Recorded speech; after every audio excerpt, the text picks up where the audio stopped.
Jean Louing Yang and Paul Pelletier pit the world's finest against Calendar Man, who thanks to Mr Mxyzptlk learns the true nature of their reality and uses it to get revenge on the heroes. Jean Louing Yang gives us one final issue in his absolutely incredible tenure on Batman Superman, keeping with the rather meta-narrative of his previous Worlds Collide storyline, but diving into it a little bit more here with a brilliant Mxyzptlk story that makes perfect and creative use of the villain's powers and his ability to break the fourth wall. I just like how it felt very Saturday morning cartoon-like, in the villains didn't really want to kill the heroes, they just wanted to get revenge on them, and it felt like something you could watch every Saturday morning with Superman and Batman fighting Mxyzptlk or another villain as well, and sort of ending with them sort of just put in the hospital or put back in jail. Jean puts the villain's powers to great use here, and I really enjoyed how different it felt from his other appearances, and involving someone like Calendar Man was a nice change of pace than the usual cadre of villains that get used. Paul Pelletier is let loose on the book for the final issue and delivers just brilliant takes on Jean's script,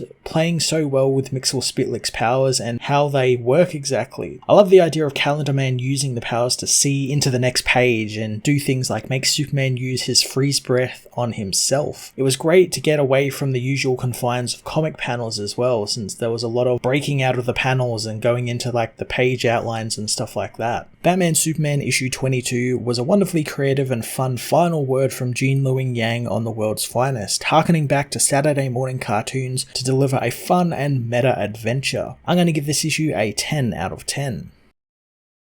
Batman Superman issue 22 finds Calendar Man witness the horrors of A-Day before he himself is infected by the Joker toxin, his face contorting into a grotesque grin. But suddenly, Julian finds himself saved by Mr Mxyzptlk, who as it turns out actually loves the villain, having kept an eye on him ever since his flower costume days. He says that for a long time he's known a big juicy secret, and he wants Julian to know that he's the only one who could probably actually appreciate a secret.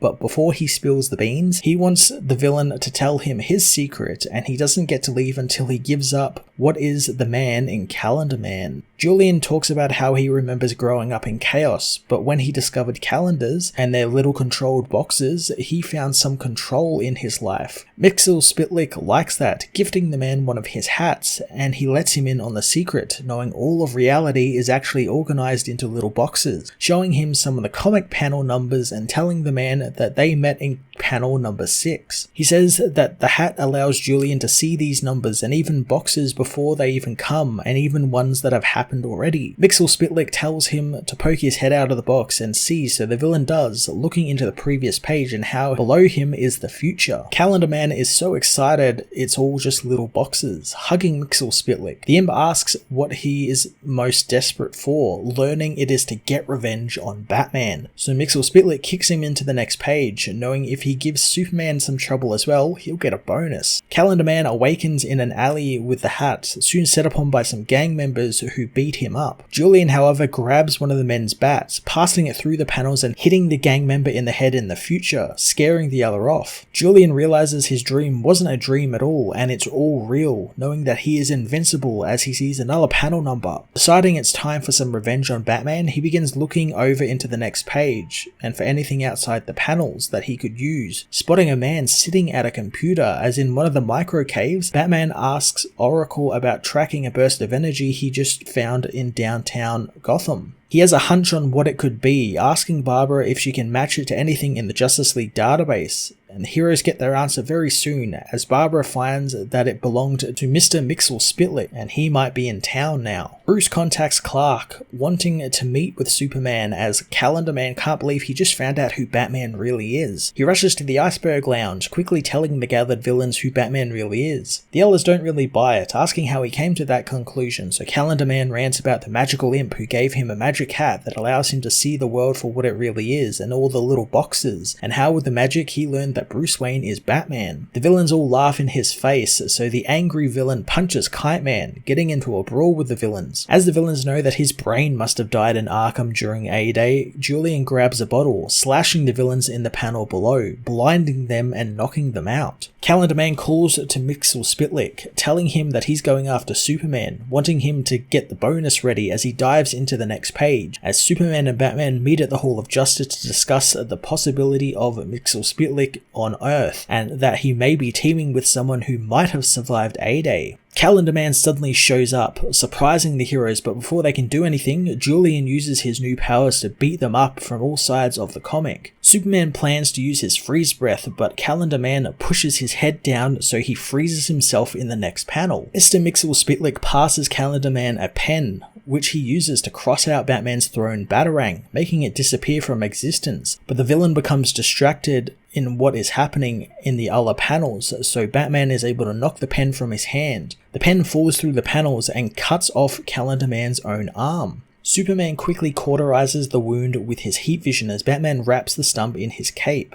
Julian thanks them for saving his life as Superman destroys the hat and Batman gets ready to take them to Blackgate Prison's hospital wing. As Julian recovers in prison and thinks about what is reality now, Mxyzptlk is upset he failed in his mission, deciding to take back his big secret, wiping the villain's mind of it and giving him back his arm. Mxyzptlk is upset that the world's finest won yet again, talking directly to us and telling us that we know how every week these stories will end, asking why we keep coming back, comparing it to a sickness, knowing that we've all been coming back since 1938, and that's forever, since he didn't even show up in comics until 1944. The villain does know he should be grateful since the little boxes that make up his reality will keep going on after the sequence ends, simply because we love to see the heroes win.